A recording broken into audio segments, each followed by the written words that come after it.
Good evening and welcome back to Sports Talk ATL. I am Chase Earl, joined by Alex Sword. We got a lot of good stuff to talk about. We're going to start off with the latest head coaching interviews.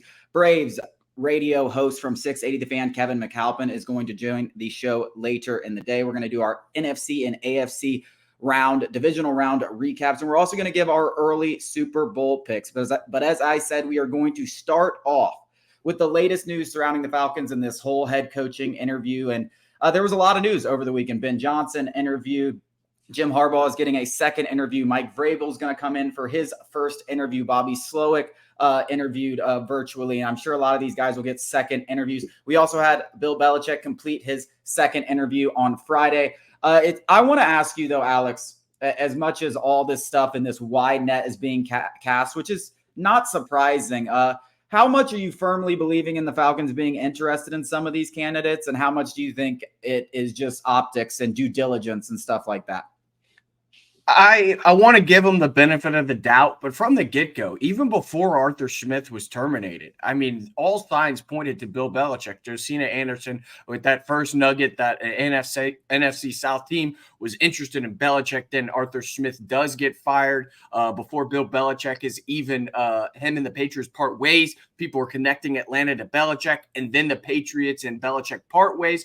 And everything's just ramped up from there. Over the weekend, Falcons beat writer for ESPN, Michael Rothstein, has a source that says Atlanta's search is wide open. To me, that screams like they're trying to make the PR look a little better than the search is actually wide open. I mean, from the get-go, every single prominent media pundit has said it's Bill Belichick in Atlanta. And I don't love the idea. I'm just saying, from my perspective, my opinion, it looks like they're just trying to make it look better in the media, PR reasons, that the search is wide open than it actually is, in my opinion.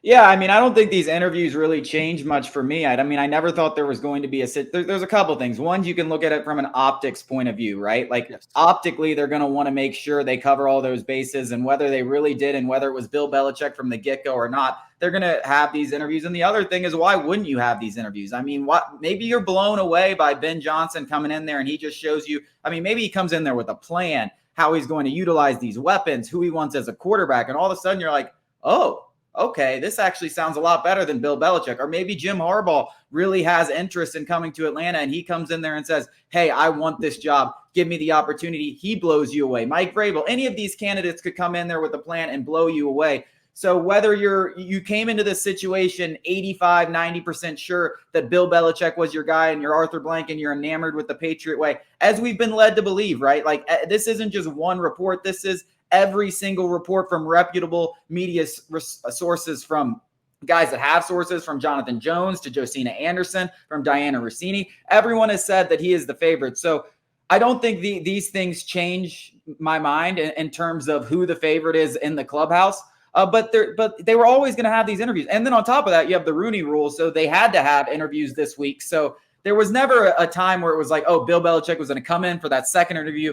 He's the guy. They're going to bypass the Rooney Rule, face whatever. That was never going to happen. Yeah, there was some nonsense from insignificant people on social media who suggested that Bill Belichick and the Falcons, a deal between the two sides, was imminent. And their definition of imminent may be different than mine, but it sounded like it was going to happen sometime this week. And to your point, the Rooney Rule has to be satisfied. The Falcons aren't going to elect to part ways with draft picks or a potential fine. And more so, Arthur Blank and Rich McKay are so concerned about the PR that bypassing the Rooney Rule would be a horrible look, and they would absolutely not do that. So though I do believe Belichick is still the front runner, as everybody does, a deal is not imminent. Like you said, I mean, Ben Johnson, Bobby Slowick, they're going to have to get their second in-person interviews. Like you said, I think the Rothstein sources report of a wide open search, it's just perfect timing, because it started to feel like the Falcons on social media and in the media in general were starting to get a little bit of a pushback of like, you're dead set on Belichick and you haven't even interviewed the hottest candidates of this hiring cycle. So it feels like the timing is just a little peculiar to me at least. I mean, maybe I'm a tinfoil hat guy, I don't know,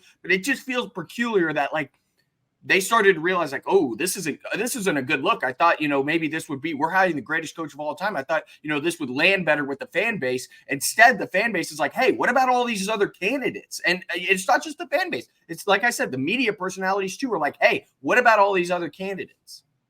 Yeah, and to be honest, I hope, and I think we both believe this. And if you're a Falcons fan, even if you like Bill Belichick, because there are Falcons fans out there that are dead set on Bill Belichick, and I understand where they're coming from. I mean, he is the greatest coach of all time. Perhaps what happened in New England wasn't all of his fault. Maybe Mac Jones just isn't a good quarterback, and maybe there were some dynamics that we weren't made aware of. So I understand why some people do want Bill Belichick, and he might very well be the coach.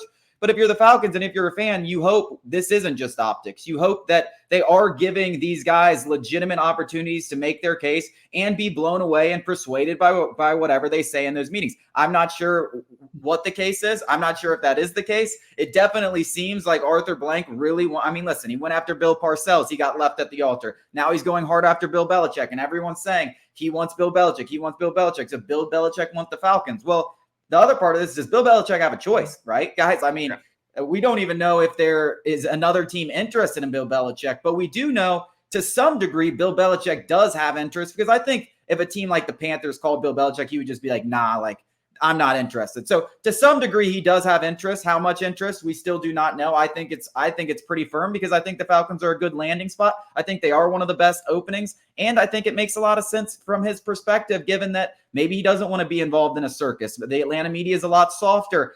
He's not going to come in and have these expectations to win a Super Bowl year one, even if that's what Arthur Blank expects. We are realistic here. We're just looking to make the postseason for the first time in 6 years. So we'll see what happens. Hopefully it's not all optics, but these interviews were always going to take place. Yeah, it is hilarious that Falcons fans are like shocked or surprised that like there is other candidates being interviewed. It's like, guys, it was always going to happen. Whether it's real or not is what is up for debate. In my opinion, it feels a little fugazi. The timing of the report is so important to me, where like the Falcons started getting backlash of like, you said you were going to do a thorough process, and now it looks like you're set on Bill Belichick and you're not doing that thorough process. And now it seems like they're trying to just, make amends in the media, throwing Rothstein a bone. Maybe he does have sources. I'm not claiming he doesn't have sources. It just feels like it was a planted story. It was a calculated move, it feels like. Yeah. Well, we'll see if any of these candidates, they do interview for a second time, make an impact and get a third interview. And we'll see how this thing goes as the week transpires. Coming up after the break, but we're going to discuss Bill Belichick a little bit more and what that potential coaching staff will likely look like.